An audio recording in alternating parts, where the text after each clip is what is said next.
ପାକିସ୍ତାନର ଷ୍ଟାର ଦ୍ରୁତ ବୋଲର ହାସନ ଅଲି ଆଇପିଏଲ୍ ଖେଳିବାକୁ ଇଚ୍ଛା ପ୍ରକାଶ କରିଛନ୍ତି। ହାସନ ଅଲି କହିଛନ୍ତି ଯଦି ଆଇପିଏଲ୍ ଖେଳିବାକୁ ସୁଯୋଗ ମିଳିବ ତାହେଲେ ସେ ନିଶ୍ଚିତ ଭାବରେ ଆଇପିଏଲ୍ ଖେଳିବେ ବୋଲି କହିଛନ୍ତି। ତା ପୂର୍ବରୁ ଭିଡ଼ିଓ ଭଲ ଲାଗିଲେ ଭିଡ଼ିଓକୁ ଗୋଟେ ଲାଇକ୍ କରନ୍ତୁ ଏବଂ ଚ୍ୟାନେଲକୁ ପ୍ରଥମ ଥର ଦେଖୁଛନ୍ତି ତାହେଲେ ସବସ୍କ୍ରାଇବ୍ କରନ୍ତୁ। ଆଇପିଏଲ୍ର ପ୍ରଥମ ସଂସ୍କରଣ 2008 ମସିହାରେ ଆରମ୍ଭ ହୋଇଥିଲା। ସେହି ପ୍ରଥମ ସଂସ୍କରଣରେ ପାକିସ୍ତାନର ଖେଳାଳିମାନେ ଆଇପିଏଲ୍ ଖେଳିଥିଲେ। ତାପରେ ପାକିସ୍ତାନ ଖେଳାଳିମାନଙ୍କୁ ବ୍ୟାନ୍ କରାଯାଇଛି। ପ୍ରଥମ ସଂସ୍କରଣରେ ଶୋଏବ ଅଖତର, ଉମର ଗୁଲ, କମରାନ ଆକମଲଙ୍କ ପରି ଖେଳାଳିମାନେ ଖେଳିବାକୁ ସୁଯୋଗ ପାଇଥିଲେ। ହେଲେ 2009ରୁ ଆଉ ପାକିସ୍ତାନର କୌଣସି ଖେଳାଳିଙ୍କୁ ଆଇପିଏଲ୍ ଖେଳିବାର ସୁଯୋଗ ମିଳିନଥିଲା। ଭାରତ ଆଇପିଏଲ୍କୁ ଦେଖି ପାକିସ୍ତାନ ମଧ୍ୟ ସୁପର ଲିଗ୍ର ଆୟୋଜନ କରିଛି, କିନ୍ତୁ ଏହାର ବଜେଟ୍ ବହୁତ କମ୍। ଏବେ ହାସନ ଅଲି ଆଇପିଏଲ୍ ଖେଳିବାକୁ ଇଚ୍ଛା ପ୍ରକାଶ କରିଛନ୍ତି। ହାସନ ଅଲି କହିଛନ୍ତି ପ୍ରତିଟି ଖେଳାଳିଙ୍କ ଇଚ୍ଛା ଆଇପିଏଲ୍ ଖେଳିବା। ମୋର ମଧ୍ୟ ଇଚ୍ଛା ଭାରତରେ ଆଇପିଏଲ୍ ଖେଳିବା।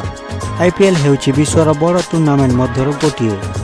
ଭବିଷ୍ୟତରେ ଯଦି ସୁଯୋଗ ମିଳେ ତେବେ ମୁଁ ନିଶ୍ଚିତ ଭାବରେ ଆଇପିଏଲ୍ ଖେଳିବି ବୋଲି ସେ କହିଛନ୍ତି। ଏହା ପୂର୍ବରୁ ମଧ୍ୟ ପାକିସ୍ତାନର ପୂର୍ବତନ କ୍ରିକେଟର ଇମ୍ରାନ ଖାନ ଭାରତ ଆଇପିଏଲ୍ ଖେଳିବାକୁ ସୁଯୋଗ ଦେଉନଥିବାରୁ ପାକିସ୍ତାନ ଖେଳାଳିମାନଙ୍କୁ ବ୍ୟସ୍ତ ନ ହେବା ପାଇଁ କହିଥିଲେ।